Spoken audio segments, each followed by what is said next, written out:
Bienvenue chez Steph, bienvenue aujourd'hui pour une recette salée. Nous allons réaliser une tarte aux légumes d'automne et c'est une tarte que je vais faire dans mon moule tarte couronne qui est assez adapté pour ce genre de recette. Vous allez voir, c'est très simple.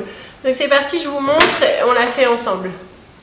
Le moule tarte couronne est posé sur la plaque alu. On aura besoin de ciseaux à herbe, la petite spatule coudée, une petite spatule grise, le découpoir 9,5. Pour les ingrédients, il nous faut donc ici du butternut, je vais mettre des oignons rouges, du jambon fumé, du chèvre frais, du basilic et du cheddar et bien sûr une pâte feuilletée.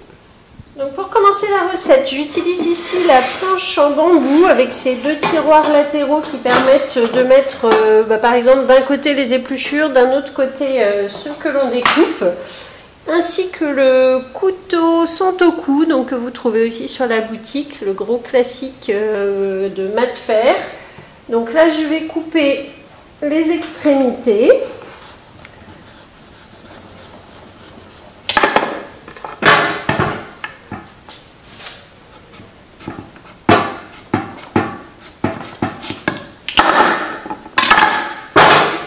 Ensuite, avec mon éplucheur dentelé, donc les petites dents ici qui vont très bien éplucher toutes les peaux les plus coriaces ou les plus fines, comme les tomates aussi, ça marche très bien.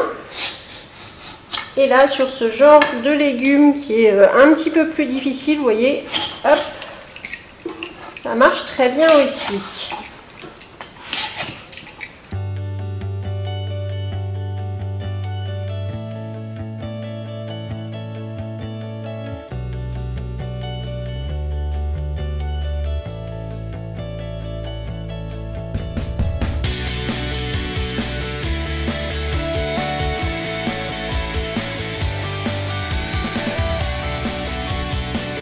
Donc une fois qu'il est découpé en deux, épluché, on va retirer donc les pépins ici. Ça, je le fais avec le petit couteau de précision.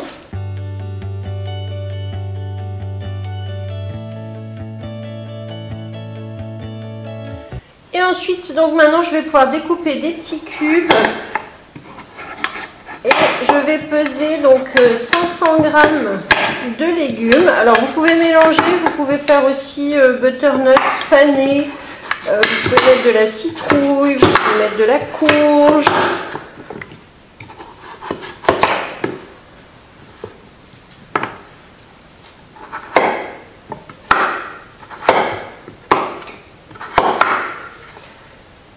Et je les mets donc dans mon deuxième plateau sur la balance.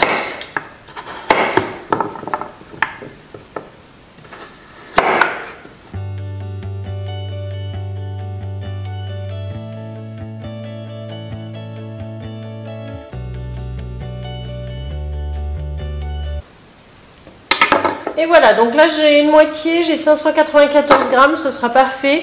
Donc là j'emmène ça en cuisson à la vapeur pendant environ 15-20 minutes. Et on se retrouve tout à l'heure pour le montage de la tarte. Donc voici mes petits cubes de butternut qui sont cuits, que je laisse bien refroidir. Et maintenant je vais pouvoir faire le montage de ma tarte. Donc là je prends une pâte feuilletée. Ici une pâte feuilletée du commerce, mais vous pouvez la faire vous-même. Vous pouvez prendre aussi toutes sortes de pâtes brisées que vous aimez. Je l'installe donc comme ceci dans mon moule à tarte couronne. Donc le moule à tarte il est rincé, il est posé sur la plaque en aluminium. Je prends mon découpoir 9,5 que je vais mettre ici au milieu sur le rond pour pouvoir découper en fait la partie centrale. Donc vous voyez, je tourne un petit peu comme ça. Voilà, ce qui va me permettre de retirer le petit rond sans découper le moule. Hein. Attention de ne pas prendre de ciseaux ou de couteau.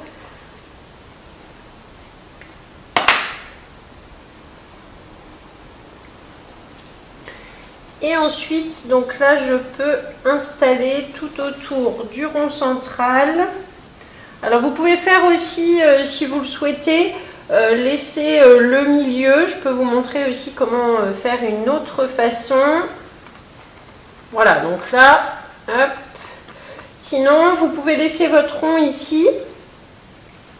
Avec la petite spatule coudée, vous découpez ici des triangles, comme ceci. Ensuite, vous redécoupez des triangles. Et après, du coup, alors sans avoir coupé évidemment ici, ça vous permet de rabattre ensuite vos petits triangles les uns derrière les autres comme ceci. Bon, là ici, je vais le laisser sans le milieu. Voilà. Vous regarderez sur la recette qui est sur le club, je l'ai bien expliqué en faisant les petits triangles du milieu. Voilà. Donc là, je vais, après vous garnissez comme vous voulez.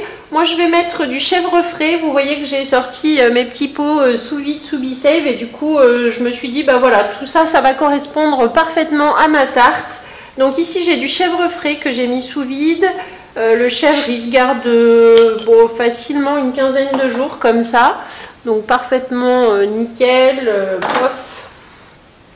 Et là, je vais en étaler. Alors, il doit y avoir à peu près 100 g de fromage frais.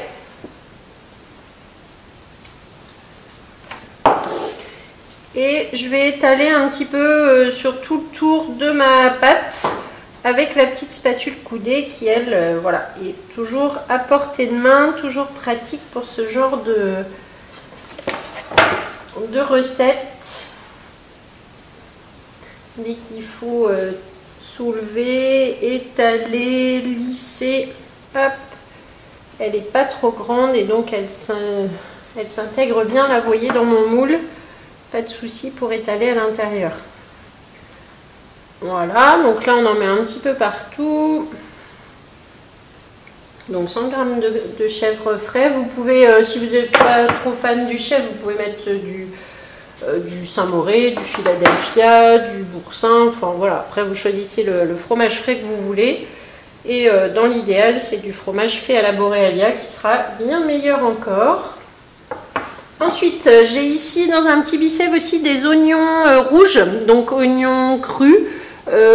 J'aime bien en avoir toujours d'avance quand j'épluche ou que je coupe des oignons, c'est d'en faire toujours un petit pot qui me resserre comme ça dans une recette. Et grâce au Be-Save, du coup, c'est mis sous vide, il n'y a pas d'odeur, ça ne s'abîme pas. Là, c'est pareil, c'est 3 semaines sous vide sans souci. On peut prendre la quantité qu'on veut et remettre sous vide après. Voilà, donc là, j'ai libéré l'air. Je vais parsemer le fond de tarte avec un petit peu d'oignon. Bon, je crois que tout le pot va y passer, hein. Hop, voilà, donc un demi-oignon rouge. Ensuite, je vais répartir mes cubes de butternut. Donc là, je prends la pince hop, qui va me permettre, vous voyez, de les attraper. Je fais attention de ne pas trop les écraser pour que ça reste un peu en cubes. Donc là, j'avais fait cuire à la vapeur pendant environ 20 minutes. La pince est bien pratique parce que vous voyez, elle est facile à utiliser. Elle est aussi haute température et dans les poêles et tout ça, ça permet de ne pas abîmer. Et pour la refermer, je tire tout simplement ici et du coup, elle tient fermée. Donc on peut la ranger facilement. Ensuite, j'ai ici donc du jambon que je vais pouvoir utiliser. Alors sûrement pas tout, mais du coup il est sous vide, c'est pareil, ça se conserve le jambon, vous gardez la couleur, vous gardez, vous voyez, ça fait déjà 4-5 jours qu'il est sous vide et c'est une quinzaine de jours le jambon sans problème. Donc là avec les petits ciseaux de cuisine, du coup je vais découper des morceaux de jambon. Et j'en mets un petit peu partout, voilà, un petit morceau, un petit cube, j'y vais vite, hein, comme ça.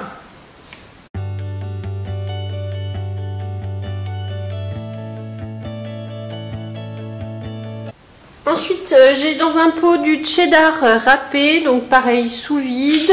Hop, je libère l'air et je vais tout simplement garder ma couleur d'automne avec du fromage qui va fondre sur le butternut.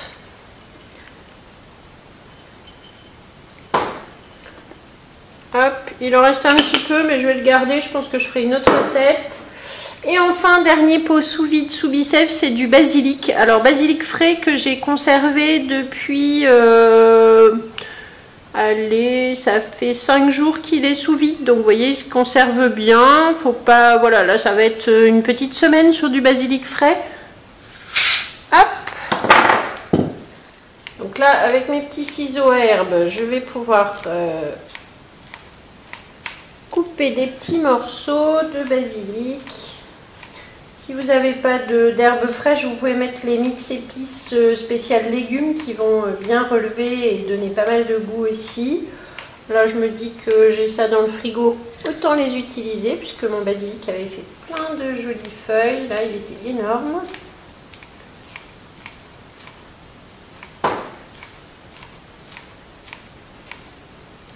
Voilà, donc il en reste un petit peu, c'est pareil, je remets dans un petit pot, on va remettre tout ça sous vide. Et là, donc, c'est parti en cuisson, on préchauffe le four à 210 degrés et on va mettre environ 25 minutes. En général, je commence une dizaine de minutes à 210, puis après, je baisse à 190. Et en tout, il faut compter au moins 25, 30, 35 minutes, ça va dépendre de votre four, à contrôler et à surveiller. On se retrouve tout à l'heure pour le démoulage.